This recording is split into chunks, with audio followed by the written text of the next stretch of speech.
Hey there! This is Vincent Jacob, and you're on my podcast, Hanging on Sunset.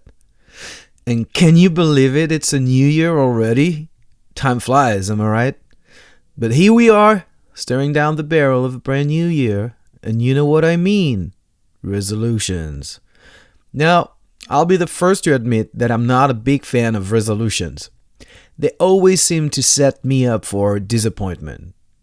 I always have the best intentions, but when life gets in the way and I find myself falling short for my goals.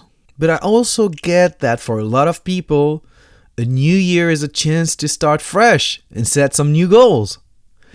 It's a chance to put the past behind us and focus on the present and the future. And as a podcast creator, I know how important it is to have a clear vision and some direction. It helps to keep me motivated and focused, and it gives my work some purpose. So I guess what I'm trying to say is go ahead and make those resolutions if it helps you. But don't put too much pressure on yourself. Remember, it's about progress, not perfection. And above all, be kind to yourself.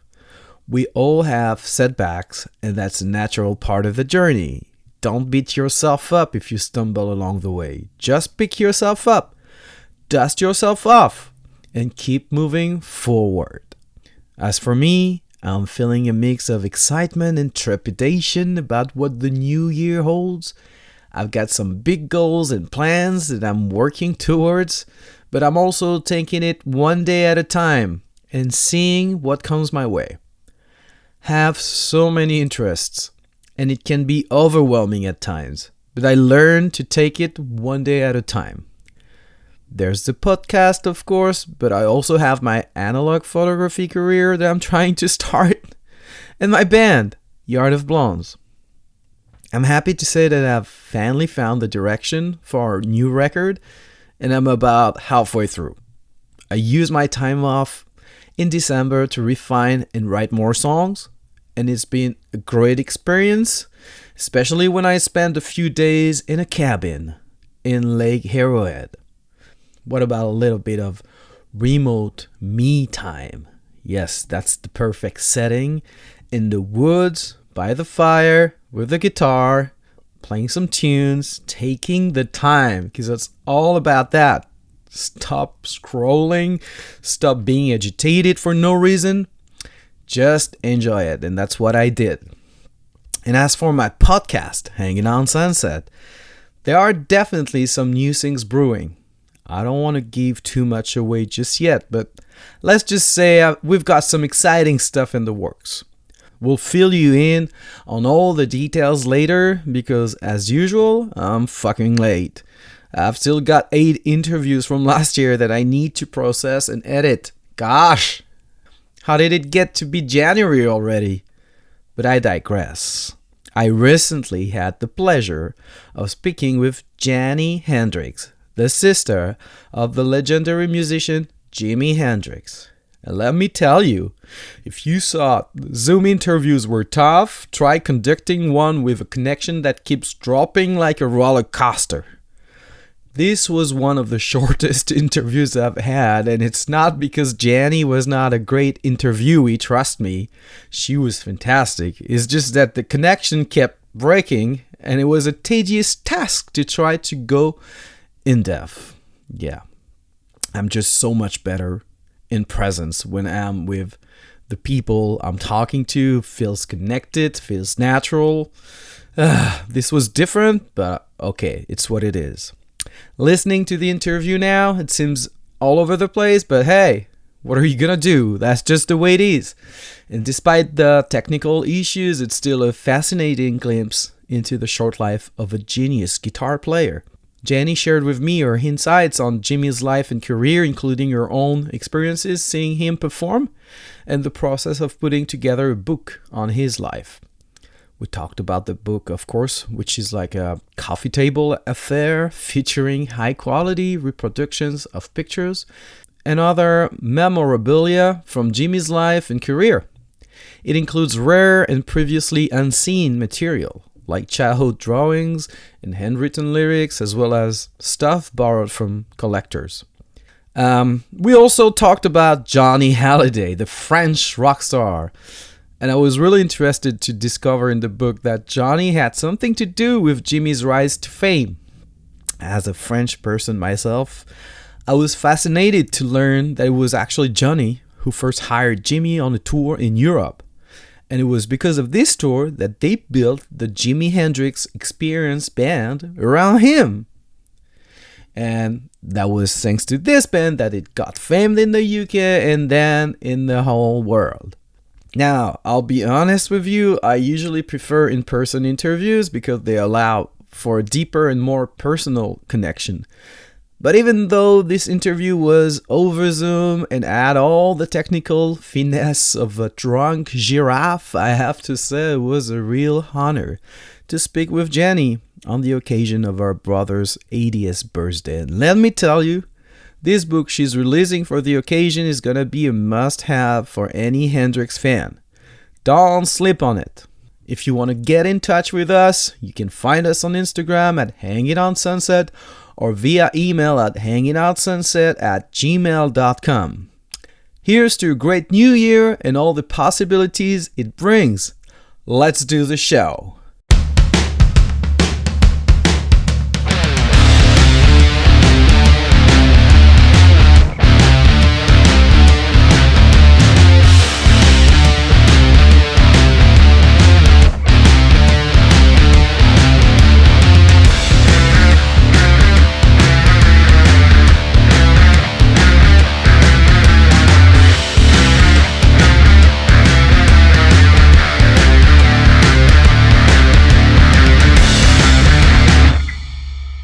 Hello. How are you? Good. How are you? Good. I'm struggling hearing you for now, but I think it's always like that a little bit at the beginning. So I received the book and I had an immense pleasure like discovering it. The pictures are amazing. The text is very informative. I guess if you're a huge fan or if you're a newcomer to Jimi Hendrix, it's a great book for everybody because there's lots of information, but also retraces the whole life of Jimi Hendrix. I agree. I mean, it's fun to work on, and there's a lot of great material chronologically from start to finish of his life and his career, and a lot of old drawings and handwritten lyrics from the drawings are from his childhood. So yeah, it's a great book to have. Absolutely. Like you said, whether you're a fan that has everything or one that's just starting out, it's a wonderful coffee table book. And I think that the pictures are amazing and the weight of the paper is really great to feel. People are very much into digital, but this is not digital. It's just beautifully done, I feel. No, it's a book you actually should purchase if you get the chance, because like you said, the quality is unbelievable. And I have to say the reproductions of the pictures are pristine. It's really great. And it's actually the best book I have ever seen on Jimi Hendrix. And there's a lot of material I've never seen before.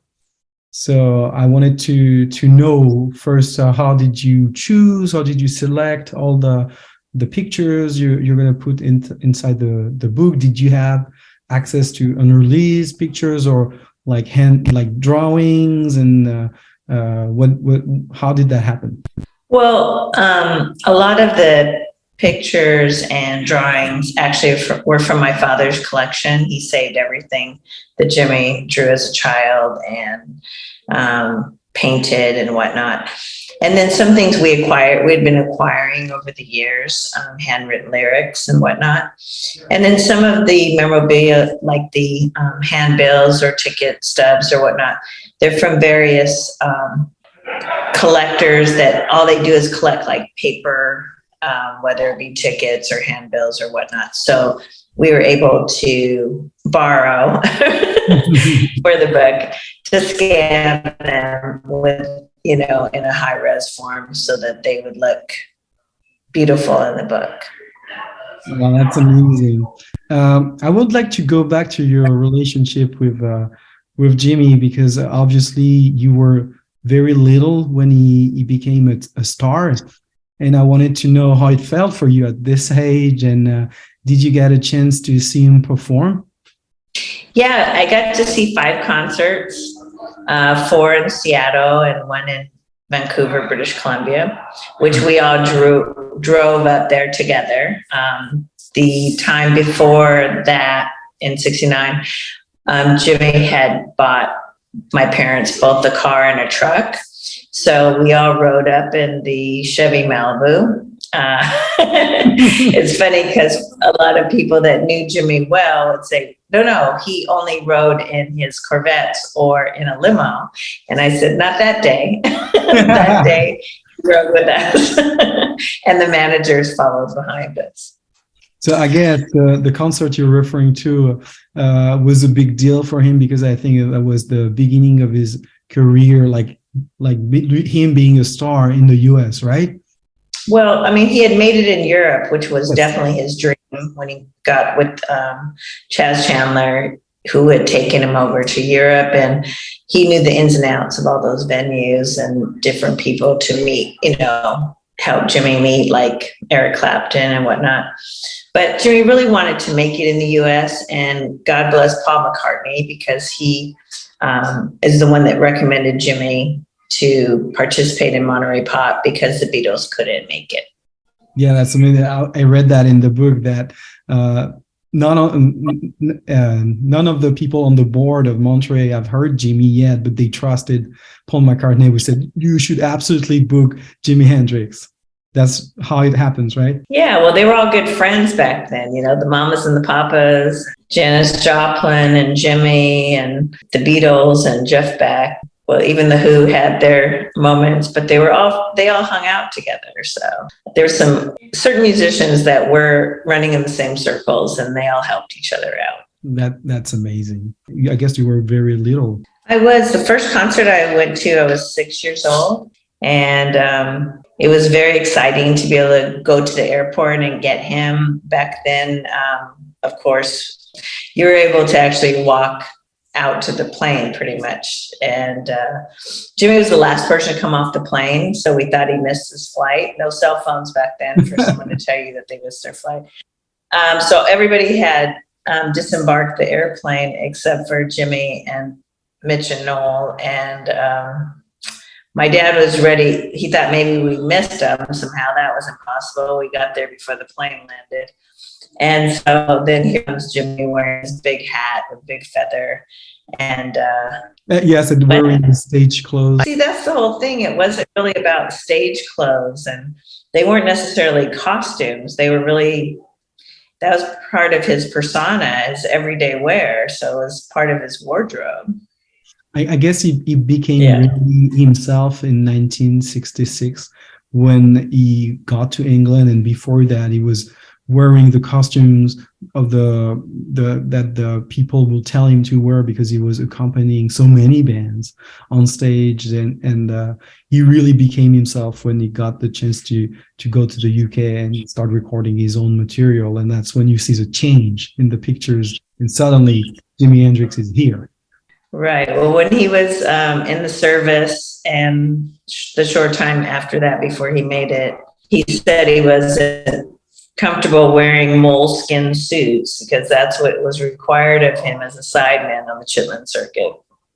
And, I think really his style in clothing came from our grandmother. She was in vaudeville, and she had a trunk of her outfits, and they were all like velvet and trinkets and very blingy and lots of feathers and boas. And so he kind of took that as his inspiration for his own wardrobe once he made it. Oh, that's amazing.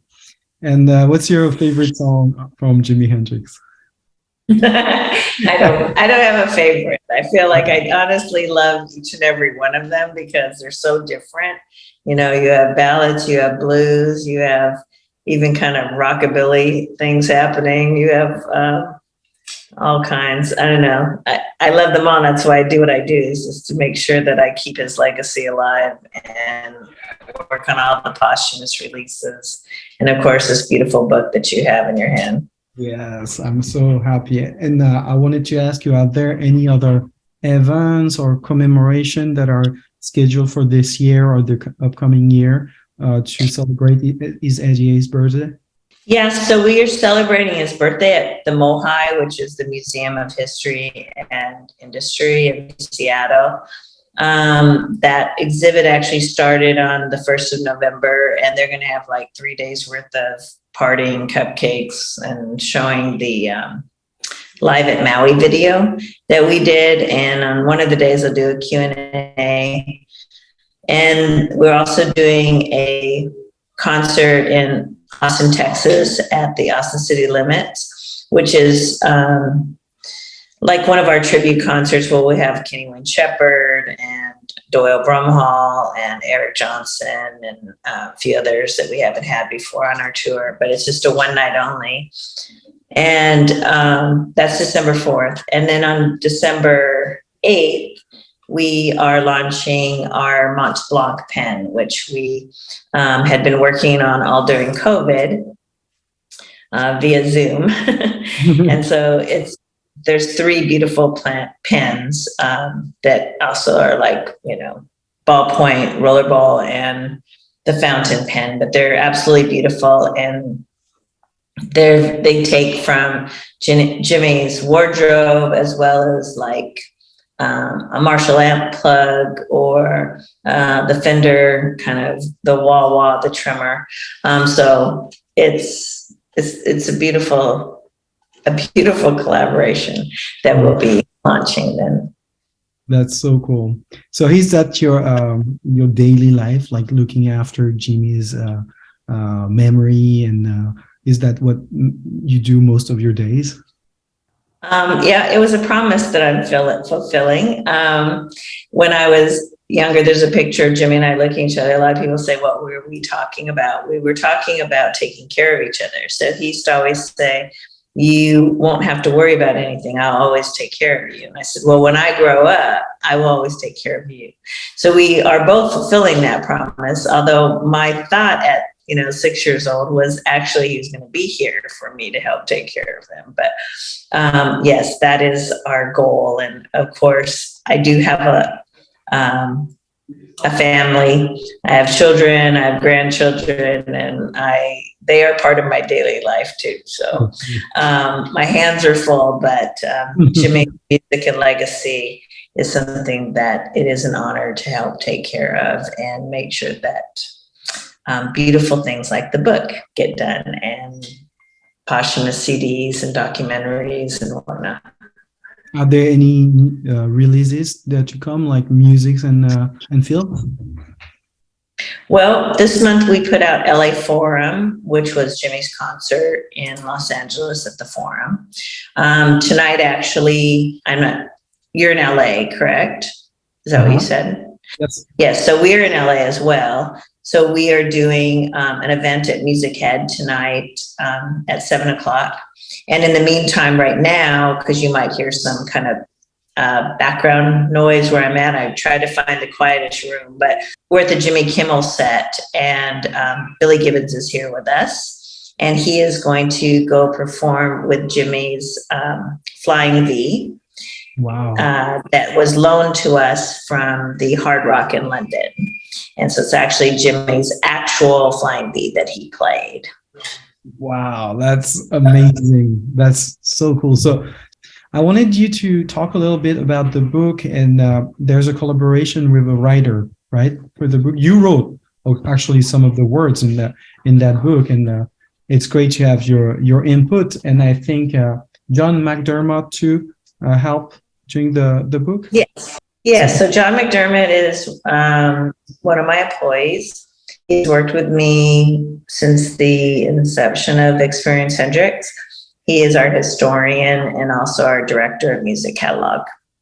Okay, amazing. And I have to say personally, because I'm a French guy, as you can hear, And I got the pleasure and the honor to meet Johnny Hallyday, who was the biggest rock star ever in France. And I read in the book, I knew about that because Johnny told me personally when I met him that he was one of the first ones to see Jimmy perform in the UK, and that when he saw him, he booked him on his tour in France, and Jimmy was opening, and that's when they started to build the band around him, the Jimi Hendrix Experience for the first time, and it was kind of rushed because they were not really prepared to go on a tour. And I was really happy to see that a French guy like Johnny Hallyday had something to do with Jimmy's career. Johnny was so full of life. I met him as well in France. It's funny that you say that.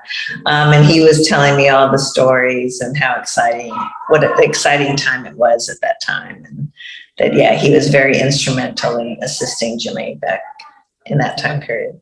That's amazing. I can't believe how I would have been to see a concert like that in the Olympia in Paris. Jimmy and then Johnny performing together. To me, that sounds surreal. Well, thank you very much. I'm just delighted that I can share the news with my audience and that everybody can discover this amazing book.